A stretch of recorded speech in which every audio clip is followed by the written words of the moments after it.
A political firestorm has erupted across Britain as government officials scramble to reverse what many are calling a shameful decision that has exposed deep fractures in the country's approach to public safety and community relations.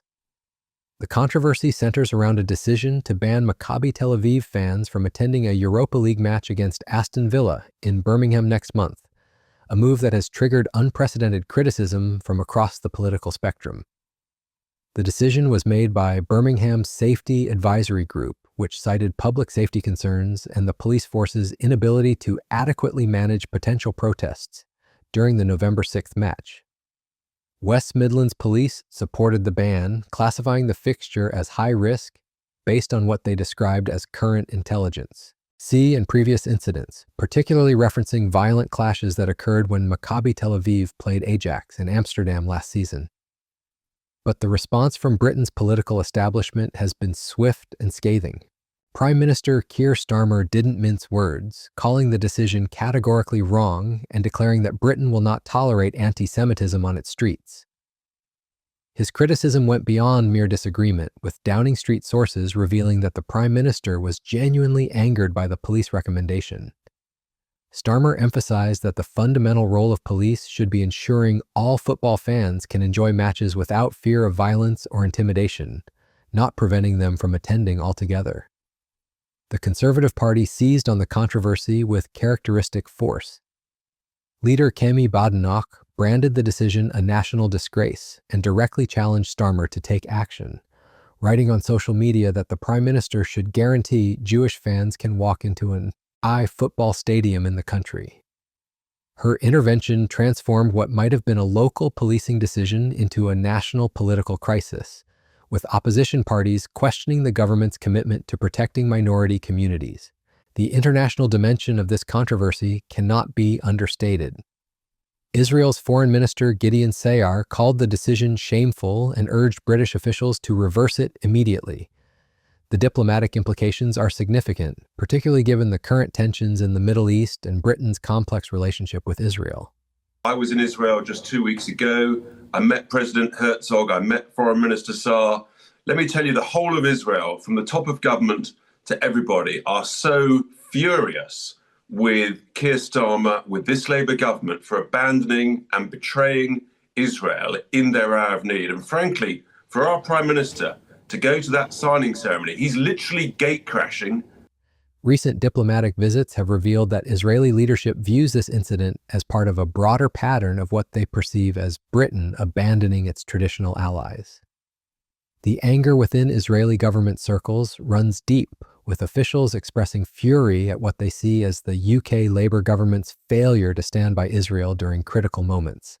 Liberal Democrat leader Sir Ed Davey added his voice to the criticism, calling it a serious mistake and arguing that you don't tackle anti-Semitism by banning its victims. One of the most powerful voices in this debate came from an unexpected source. Emily Damari, a British-Israeli dual national who was held captive by Hamas for more than a year before being released in January, condemned the ban in deeply personal terms. As a die-hard fan of both Maccabi Tel Aviv and Tottenham Hotspur, she described being shocked to her core by what she called an outrageous decision to ban her, her family, and friends from attending the match. Her statement that football should bring people together regardless of faith, color, or religion struck at the heart of the controversy. The context surrounding this decision reveals the broader challenges facing European football and society.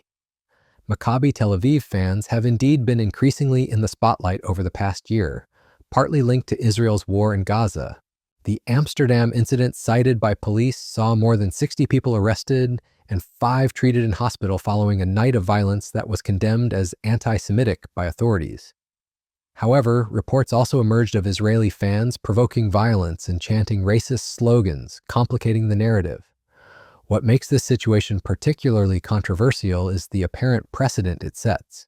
Fan bans are not unheard of in European football, but they typically occur when there's a documented history of violence between specific rival fan groups. There is no such history between Aston Villa and Maccabi Tel Aviv supporters. This has led critics to argue that the decision represents a dangerous precedent of collective punishment based on ethnicity or nationality rather than specific behavioral concerns. The mechanics of how this decision was reached reveal important questions about accountability and governance. Birmingham's Safety Advisory Group, chaired by the City Council's head of resilience, includes representatives from local authorities, emergency services, and event organizers. While these groups provide advice on public safety, they are non-statutory bodies without legal powers. The actual decision-making process appears to have been influenced heavily by West Midlands Police's risk assessment. Behind the scenes, the government has been working frantically to resolve what has become a significant political embarrassment. Senior government ministers met on Friday to discuss the situation, with discussions reportedly happening at pace across government departments. The Home Office was apparently briefed last week on possible measures to restrict Maccabi Tel Aviv fans, suggesting this controversy may have been anticipated at the highest levels. The diplomatic fallout from this decision continues to reverberate through Westminster and beyond. And Donald Trump cut him a second backside. I don't know if you've seen the video, we've got the video. We have got it. He basically, because I was doing the commentary, he basically thanked everybody. I mean, Indonesia, Iraq, I said on commentary, he's going to thank my wife before he... Yeah. And then this numpty, he goes, and Donald Trump knows exactly where he is. He goes, where's the United Kingdom? Where's the UK? Yeah. And he goes, I'm here, yeah. And he walks forward, and he up. stands next to Donald Trump, and Donald Trump goes, very nice, and carries on speaking. And he goes, turns his back on him. And he does this time and just goes over like that. I have to say, I don't agree with anything he does domestically, but he looked the biggest git and idiot on the net. We are humiliated now. But Trump, internationally, but Trump did it on purpose. Of course he did. Well, I'll tell you what, completely engineered. Just extraordinary, let's just man. watch it, because you can't watch this enough times, to be honest. Where's the United Kingdom? Where's Russia? He's behind you. Come on. Here he comes. Come on. He thinks, I'm going to say something now. It's going to be great. Yep. Got it already. These people all came and Now, bugger off. See look at it. And it's the way he just turns slowly around like a child who's been turned away from the sweet shop. It was like sorry, it was no like room the at the only kid in the school that didn't even win a book token at prize giving. And when it was finished, he looked like somebody had put a lemon in his mouth. But the best bit of all is that beautiful lady, Georgie Maloney. Yeah.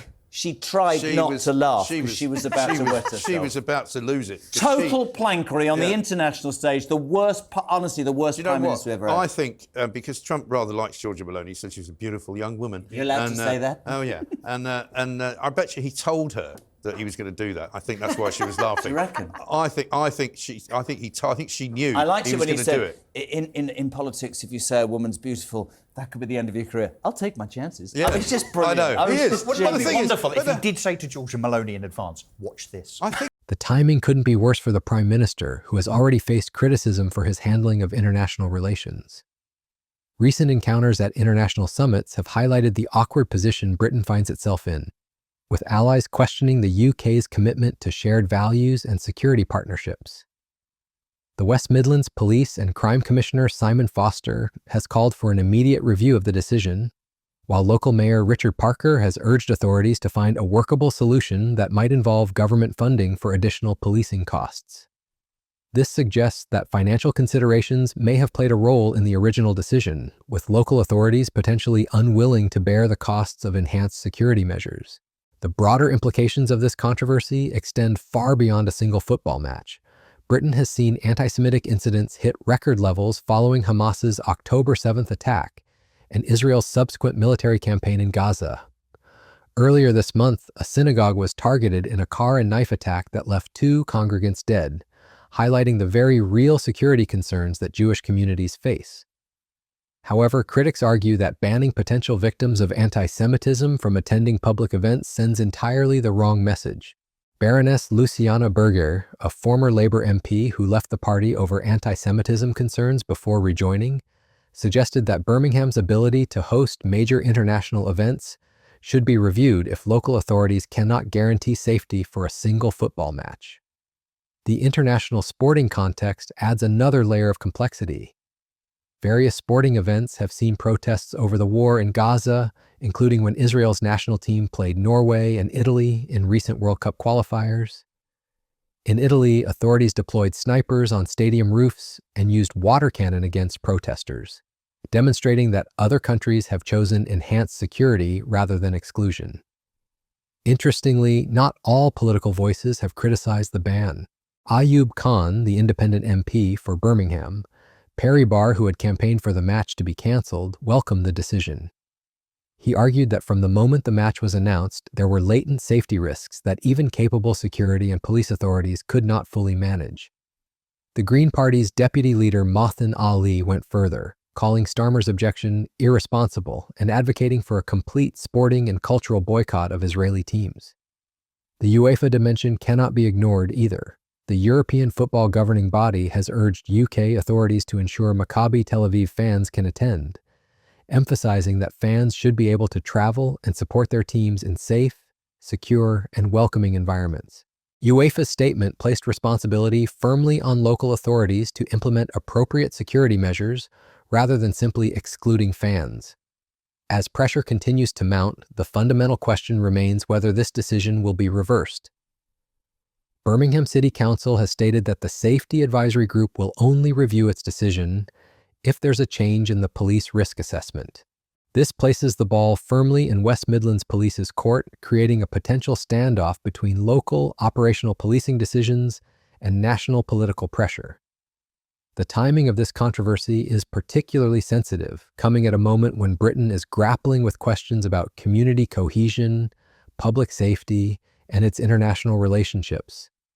The decision has exposed tensions between different approaches to managing security risks, with some arguing for enhanced protection and others advocating for exclusion as the safer option. What emerges from this controversy is a fundamental question about British values and the kind of society the country wants to be. The decision to ban Maccabi Tel Aviv fans has been framed by critics as capitulating to the threat of violence rather than confronting it. Supporters argue it represents responsible risk management in challenging circumstances. The international implications continue to reverberate, with this decision being closely watched by Jewish communities worldwide and by Israel's government. The diplomatic damage could extend far beyond the immediate sporting context, particularly if the ban is not reversed before the November 6th match. As this story continues to develop, it represents more than just a dispute about football attendance. It has become a test of Britain's commitment to its stated values of tolerance, inclusion, and protection of minority communities.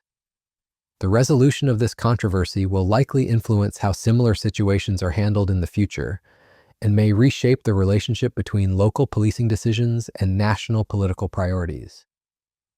The coming days will be crucial in determining whether political pressure can overcome local security concerns, or whether this precedent will stand as a new approach to managing complex security challenges in an increasingly polarized world.